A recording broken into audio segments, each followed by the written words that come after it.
But when you are convinced that God has me in this process and he's going to see it to completion, you can have the fear and operate anyway.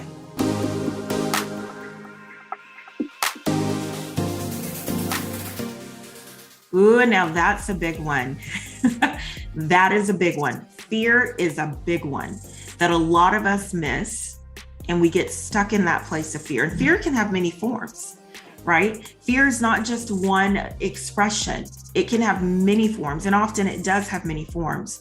But when fear comes and it shows up as an obstacle in your life, whether it's fear of rejection, fear of failure, fear of being visible and putting yourself out there because, what are people going to think? That level of fear, whenever you're afraid to step into it, that fear actually paralyzes you. Fear is a liar. We already know that.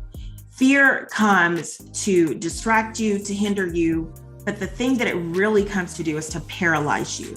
So the way that you know you have been operating in a place of fear is when you're not in movement. You're not in forward movement. Nothing that you're doing is moving you forward towards the thing that you desire, towards the thing that God has called you to do. So if you are paralyzed and you have no forward movement, you are in a place of fear. Fear is the biggest culprit that keeps a lot of us out of the place of purpose. And so, Delita, then how do I get past the fear? How do I get past it? You've got to understand the thing that God has called you to do and be assured of that thing. And so you need to have a bigger conversation with yourself, not with God. I ain't talking about praying about this. This is you having to make a decision for yourself that what God has called you to, he's going to see you through.